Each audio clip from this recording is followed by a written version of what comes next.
Now सबसे पहले एक बहुत ही इंपॉर्टेंट बात मैं आपको ये बता दूं कि जो नेशनल एजुकेशन पॉलिसी 2020 है, ये हमारे देश की बस तीसरी एजुकेशन पॉलिसी है। इससे पहले हमारे देश में एजुकेशन पॉलिसी आई थी इन 1968 और 1986, और इस बार जो एजुकेशन पॉलिसी बनी है इसमें बहुत सी जगह से सलाह मशवरा लिया गया है। सरकार के हिसाब से the consultation process involve nearly 2 lakh suggestions from 2.5 lakh gram panchayat, 6,600 blocks and 676 districts. तो ये तो हमने बात करी है आम जनता की।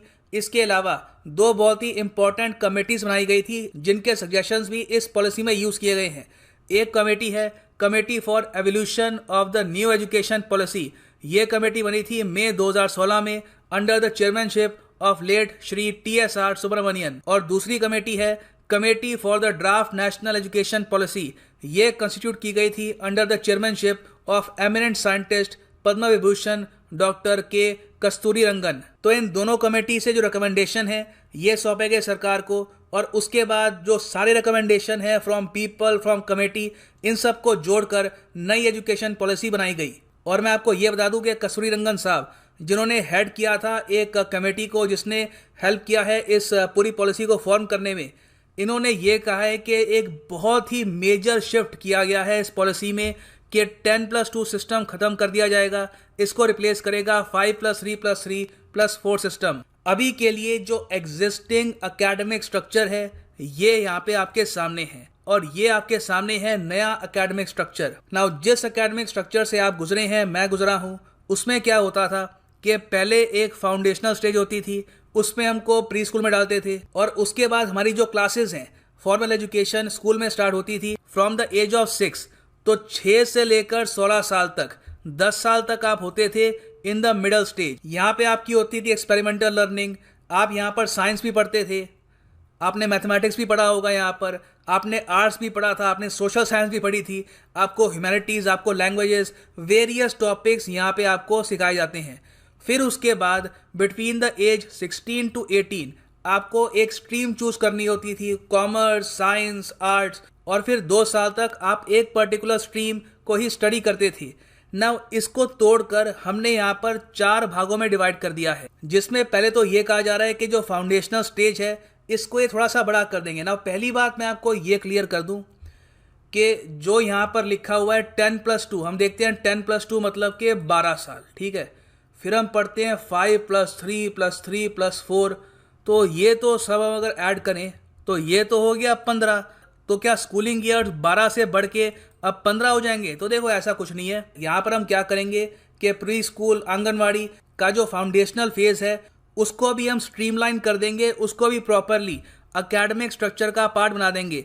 तो साल नहीं बढ़ रहे, पहले भी आप अगर देखो तो प्री स्कूल वगैरह सब आप वहाँ पे 3 साल बिताते थे, फिर उसके बाद आपके 12 साल लगते थे 1 to 12 पहुँचने में इन क्लासेस। तो सिमिलर पीरियड भी यहाँ पर होगा। तो साल कुछ यहाँ पे बढ़ नहीं रहे, बस थोड़ा सा इसको डिवाइड कर दिया गया है। जो फाउंडेशनल स्टेज है इसमें ये कह रहे हैं कि 3 से लेकर 8 साल तक जो बच्चा है ये यहाँ पर पढ़ेगा, और इस स्टेज में फोकस होगा मल्टी लेवल और प्ले एक्टिविटी बेस्ड लर्निंग पर। तो किताबों पर भी ठीक है एम्फेसिस होगा, किताबें यहाँ पर इन्वॉल्व होंगी, मगर कोशिश की जाएगी कि एक्टिविटीज से और तरीके से भी बच्चा लर्न करे। और यहाँ पर ये वेरियस एस्पेक्ट्स कवर किए जाएंगे उसकी फाउंडेशनल एजुकेशन में, जैसे कि एथिक्स, उसको एथिक्स के बारे में पता होना चाहिए कि सही क्या है गलत क्या है। फिर उसका जो बिहेवियर है, इमोशनल डेवलपमेंट, ये इसको सिखाई जाएगी। टीम वर्क कैसे करना है, कोलैबोरेशन कैसे करना है, नेचर मतलब कि कुदरत के साथ जो रिलेशन है ये कैसे मेंटेन करना है, और जो क्यूरियोसिटी है उसके माइंड में ये डेवलप की जाएगी। सो ये सब जो चीज़ें हैं ये हमने फॉर्मेटिव ईयर्स में डाल दी है। और देखो सबसे अच्छी बात ये है कि जो ये फाउंडेशनल स्टेज है यहाँ पर कोई भी एग्ज़ाम नहीं होगा। This is very important. Exam आपके स्टार्ट होंगे फ्रॉम क्लास 3। तो कई लोग कमेंट करते हैं कि काश मैं आज पैदा होता 2019-20 में, ताकि इस एकेडमिक स्ट्रक्चर में पढ़ने का मौका मिलता। वो ठीक कह रहे हैं, ये बहुत ही ज़्यादा अच्छा स्ट्रक्चर है।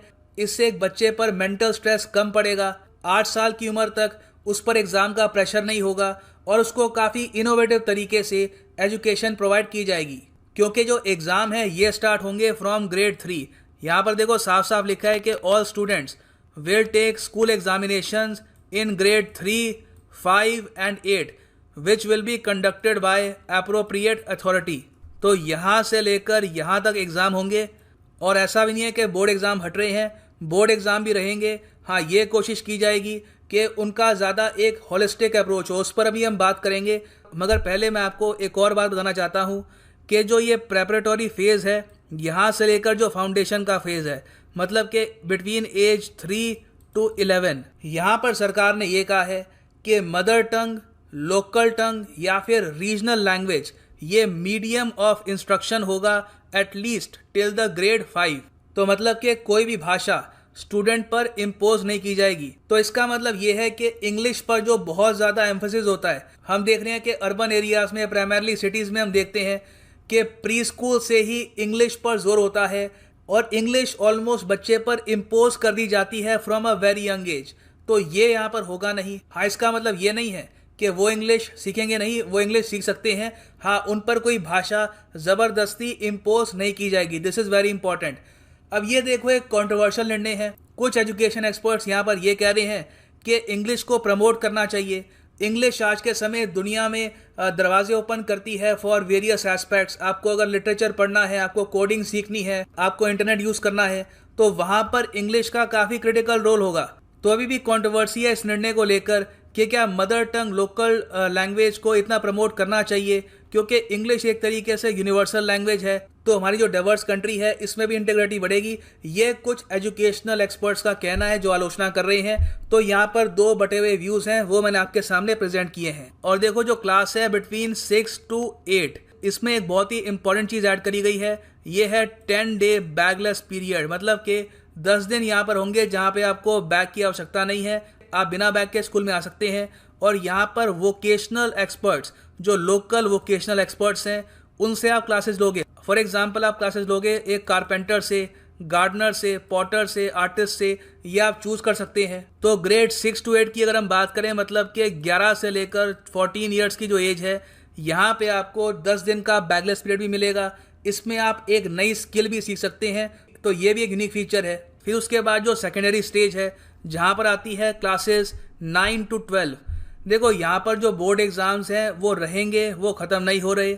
हाँ, ये कोशिश की जाएगी कि वहाँ पर एक होलिस्टिक व्यू हो, फोकस किया जाएगा क्रिटिकल थिंकिंग पर, फ्लेक्सिबिलिटी पर, और अलाउ किया जाएगा कि एक बच्चा खुद अपने सब्जेक्ट चूज़ कर पाए। यहाँ पर एक बहुत ही इंपॉर्टेंट बात यह है, मल्टी डिसिप्लिनरी स्टडी। तो मतलब कि अभी के लिए क्या होता है कि इस एज में आकर आपको चूज़ करना होता है फ्रॉम कॉमर्स, आर्ट्स, साइंस। तो यहाँ पर स्टूडेंट के पास ये भी फ्लेक्सिबिलिटी होगी कि वो आर्ट्स के जो सब्जेक्ट्स हैं ये स्टडी कर सकता है विथ फिजिक्स। उसका केमिस्ट्री में इंटरेस्ट नहीं है, उसका बायोलॉजी में इंटरेस्ट नहीं है, वो बस फिजिक्स को पसंद करता है। तो इस तरीके से वो मल्टी डिसिप्लिनरी स्टडी भी कर सकता है। ये भी देखिए एक बहुत ही इनोवेटिव तरीका है स्टडी करने का। ये इससे पहले हम देख चुके हैं इन कंट्रीज लाइक यूएस, वहाँ पर कोई फिक्स स्ट्रीम नहीं होती। आप इस एज तक before college multi disciplinary study कर सकते हैं टू इम्प्रूव योर थिंकिंग। और एक और बात यहाँ पे मैं मेंशन करना चाहता हूँ कि बिटवीन क्लास 9 to 12 यहाँ पर फॉरेन लैंग्वेजेस को भी इंट्रोड्यूस किया जाएगा। तो मतलब कि स्टूडेंट्स जर्मन, फ्रेंच, स्पेनिश ये सब भी सीख पाएंगे। इसकी ऑप्शन भी पूरे देश में अवेलेबल होगी।